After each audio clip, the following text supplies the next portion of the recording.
Students, in our previous class, we have discussed how to represent a graph in form of a adjacency list. So, graph representation, adjacency matrix, and adjacency list discussion is over. Today, in this class, I will be discussing how to traverse graph. So, traversing means visiting each and every node of a data structure. But in what order? If it is a linear data structure like stack queue or linked list, maybe doubly linked list, then you can traverse the nodes in linear fashion, starting from the beginning node or the topmost node. But in case of non-linear data structure, you choose some other strategy to traverse. Like in trees, we take pre-order, post-order, and in-order traversal. Similarly, for graphs, there are two popular algorithms called BFS and DFS. So, there are two algorithms, breadth first search and depth first search. So, they are popularly known as BFS and DFS. See, you can remember that in BFS we use a queue and in DFS we use stack as an auxiliary data structure or helping data structure to accomplish this algorithm. So, how the breadth first search algorithm works? Let us discuss here. The process of depth first search is also same. The only difference is the auxiliary data structure which we take. So here, in case of breadth first search, we will take a queue, and later on, when I'll discuss DFS, we will take a stack instead of a queue. But the remaining concepts are same. So please you listen carefully about breadth first search. So, here, first of all, I want to tell you how we will consider the status of nodes. So, there are three status 0, 1, 2. You can also take 1, 2, 3, or you can name A, B, C, whatever, but there are three status. One status 0 means when the node is not considered for processing. Status is 1 if the node is waiting in the queue, means it has been put in the queue and it is waiting for processing, and status of node is 2 when it is processed. So when we manually do this BFS and DFS, these status 0, 1, 2 are not as useful, but if we implement or write the algorithmic form, then these three status are important to note. So now how the BFS or breadth first search algorithm works. Let us see. So these are the major steps. So set status of all the nodes to 0 means none of the node is processed, and then take a queue which is initially empty. So you have a queue which is initially empty, and status of all the nodes of the graph are 0 is 0, for which you have traversing using breadth first search. Now take any one node. So this any one word, there are many queries. Sir, which node? So until unless not specified, you can take any node. So you can take any node, but in general, you should take node A if A, B, C, D, E, F are the names of the nodes, or take node number 1 if 1, 2, 3, 4, 5 are marked the node. So that is only suggestive that you take this, but you can take any node until unless not specified in the question. So take any node, put into queue, and put it into queue. So when you will put it into queue, its status will become 1. So it will status will become change to 1. So you have put a node V into queue, any node. Now you repeat the following steps. So what to do? Take one node out of queue. See, you remember that from queue you take out first come first serve basis. First in first out. So first in first out FIFO. Queue is a FIFO data structure. So if there is a node which was inserted in queue first, it will be taken out first. So take one node. So one node means we will take according to the rules of queue. So take one node, say its name is U out of the queue. So when and put it on the output. Put it on the output means this node is processed. So you can display it. So put it on the output. Its status will become 2. So set its status to 2. So append all the adjacent nodes, neighbors of u, to the queue.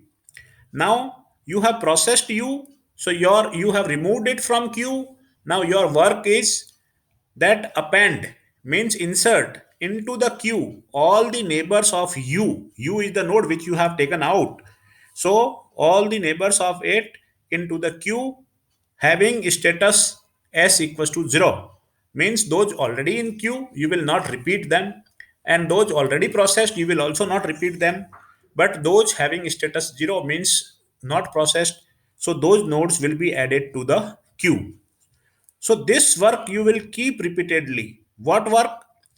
Take one node from out from queue, put it on the output, and then add its neighbors to the queue under certain conditions, like s equals to 0, status is 0.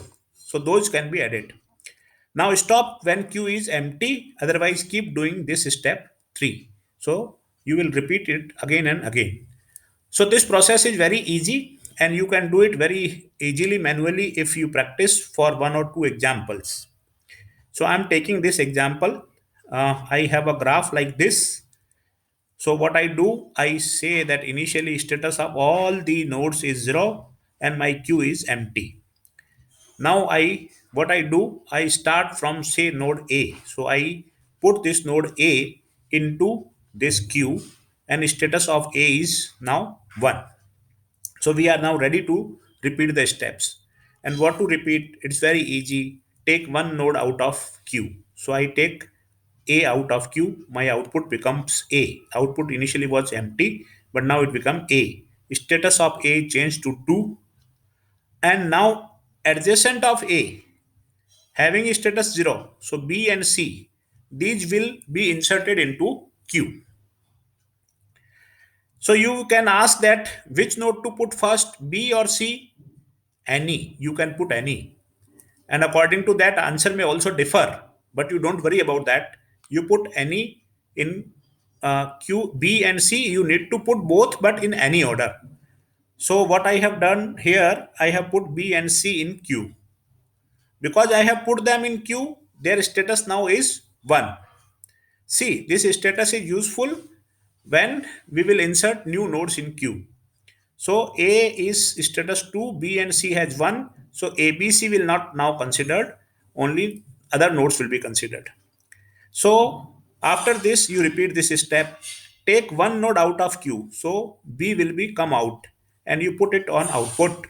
So output will become AB. B is taken out. Now status of B is also 2 and adjacent to B. So who are adjacent to B?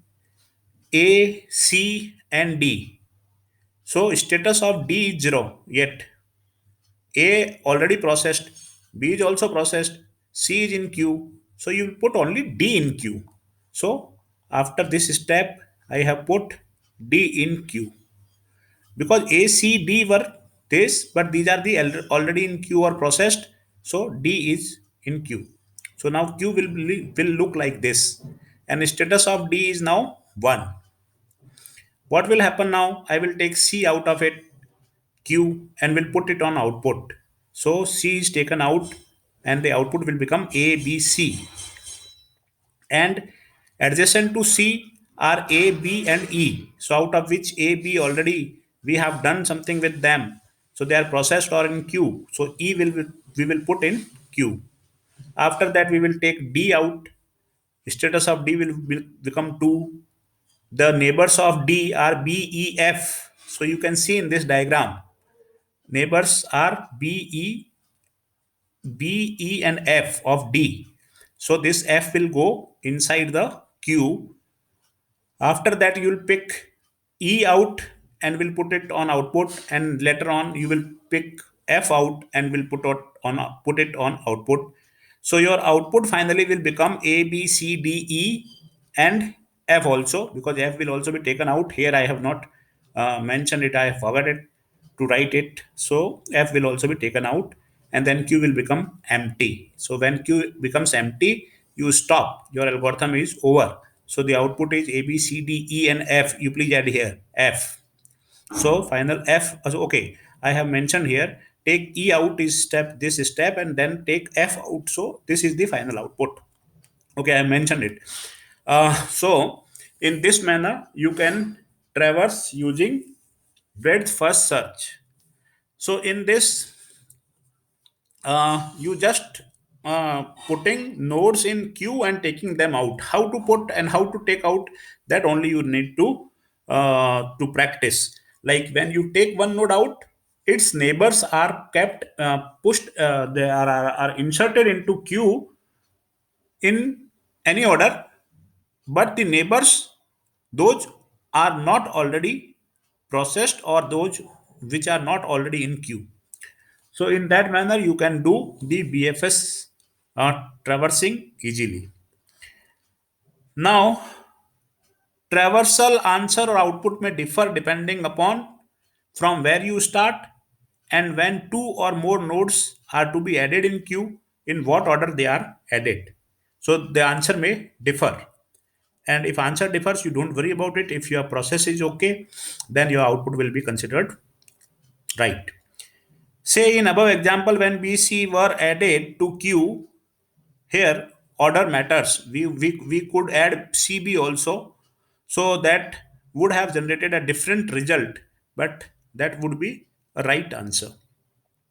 So these two graphs I'm adding here for your practice. So you can practice on this graph and this graph. In general, when we traversal, these directions are not considered, or you may leave them. And in certain algorithms of ordering algorithm, they are called. Their ordering algorithms, they need direction. Otherwise, if you use direction and you start traversing, then your queue may become empty, and some of the nodes may remain untraversed. So that can also be a case. So you practice it. In next class, we will discuss more on traversing, that is DFS algorithm.